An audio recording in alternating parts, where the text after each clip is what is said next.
bringing the people behind our food to life.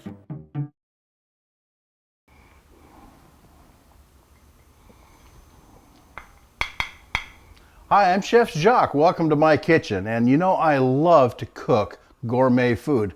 But you know, sometimes that word gourmet gets in people's way. They don't understand it.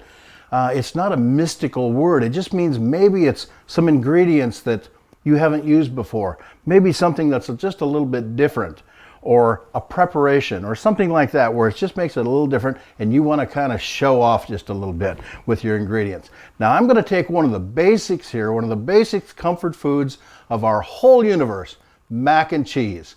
There's no blue boxes around here, and this is right from scratch. And we're going to make it gourmet mac and cheese. Start off with a little elbow macaroni that I've cooked al dente. Al dente just means to the tooth. That just means it's firm, it's not mushy. And since we're going to bake this in the oven, we're going to add some cream to it. We don't want it overcooked, so it turns out nice and all mushy and everything. So this is al dente. Now we're going to use some ingredients that maybe you've heard of before and maybe you wouldn't associate with mac and cheese. We're going to make a 4 cheese sauce. So right away, we're not going to use anything powdered or anything like that. Now to my al dente macaroni here, I'm going to add some Gouda cheese. Now this, a lot of times Gouda and Edam, that stuff from Denmark, comes in that round container that's bright red, has a wax covering on the outside. And we shred this all this cheese, so it's going to melt all in our mac. Now this is called Fontina, and this is another good cheese from Europe, from Denmark, and it's a good melting cheese. This one here is called Emmentaler, and Emmentaler is a Swiss cheese. This is actually a domestic Swiss cheese. That's a process. So there's 3 of our cheeses right there. So we just kind of turn those into a casserole dish. We're going to make a casserole here that'll probably feed about 3 or 4 people. Now we start adding some unique ingredients. These are sun-dried tomatoes. And so we're going to put some color in here. We got to have a little color with some diced sun-dried tomatoes. And this is prosciutto, a nice Italian ham, very thinly sliced. And we'll put a little prosciutto in there. Now, another thing that you can add to it to make it gourmet, and some things that are not used all the time in mac and cheese, are mushrooms. These are shiitakes, and these were dried mushrooms, and I kind of rejuvenated them with some hot water, made them nice and soft, and just kind of cut them in half. You could use, if mushrooms are in season, get some shiitakes, get some, what are some of the other ones? Porcinis. Porcini mushrooms are actually very good for this too.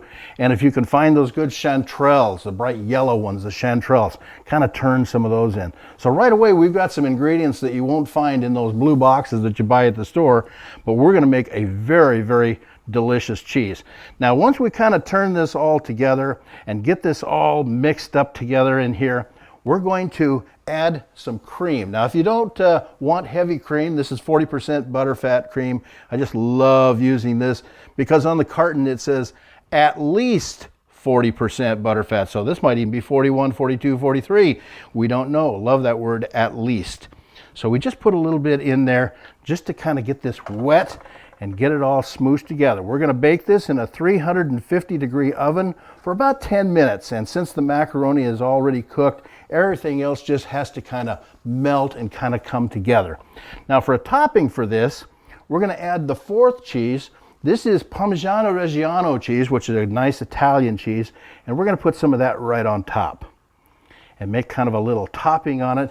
And then I'm going to use some breadcrumbs. These are panko breadcrumb, which is a Japanese seasoned breadcrumbs. I like using these because they're very coarse. They've got just a little bit of salt and yeast in them.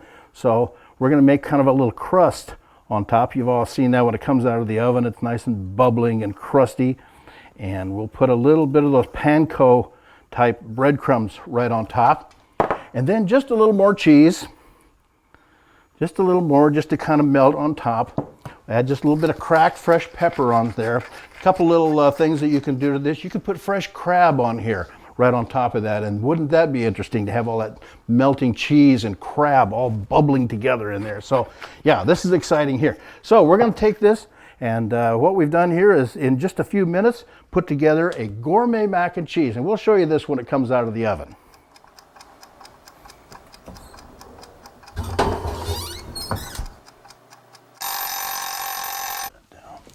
This is ready to go right now. Look at that. It's nice and brown. How yummy is that?